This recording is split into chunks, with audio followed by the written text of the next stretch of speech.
Formula ఈ race కేసులో CM Revanth Reddy చట్టాన్ని దుర్వినియోగం చేస్తున్నారని ఆరోపించారు మాజీ మంత్రి జగదీష్ రెడ్డి. అంతిమంగా న్యాయం గెలుస్తుందని, కేటీఆర్ నిర్దోషిగా మల్లెపువ్వులాగా కడిగిన ముత్యంలాగా బయటకు వస్తాడని చెప్పారు. ఈ కేసులో ప్రభుత్వం బొక్కబోర్లా పడడం ఖాయమన్నారు. ప్రభుత్వ దుర్మార్గాలపై పోరాడుతుంటే కేసులతో క్షణికానందం పొందుతున్నారని తెలిపారు. హామీలను పక్కదారి పట్టించేందుకు అక్రమ కేసులు పెట్టారన్నారు జగదీష్ రెడ్డి.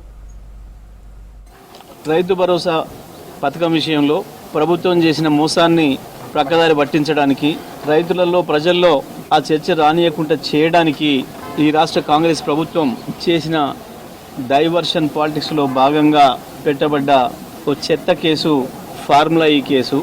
మేమేమో రైతులకు సేవ చేసి రైతు బంధు ఇచ్చి సంబురాలు చేసుకున్నాం, మీరు కేసులతో సంబురాలు చేసుకుంటున్నారు. కాంగ్రెస్ పార్టీకి బీఆర్ఎస్ పార్టీకి ఉన్న తేడా ఏంటంటే, మేము 24 గంటల కరెంట్ ఇచ్చి సంబురాలు చేసుకున్నాం ప్రజలతో కలిసి, ఇంటింటికి మంచినీళ్ళు ఇచ్చి సంబురాలు జరుపుకున్నాం, ప్రజలతో సంబురాలు చేపించినాం. 1.5 ఎకరాలకు నీళ్ళు ఇచ్చి 3.5 కోట్ల టన్నుల పంట పండించి రైతులతో సంబురాలు చేసుకునే వాతావరణం తీసుకొచ్చినాం.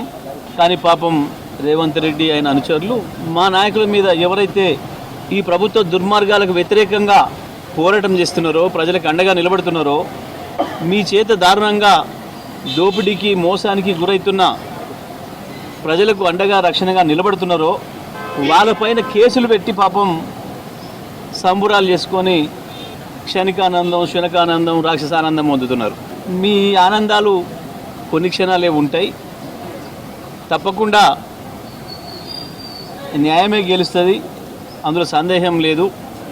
మాకు ఇంకా చాలా అవకాశాలు ఉన్నాయి.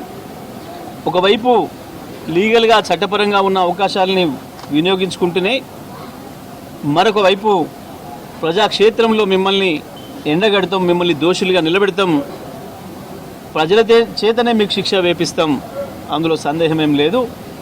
మేము మళ్ళీ చెప్తున్నాం, రాసి పెట్టుకోండి, ఈ ఫార్ములా కేసులో తప్పకుండా రేవంత్ రెడ్డి శిక్షకు గురవుతాడు.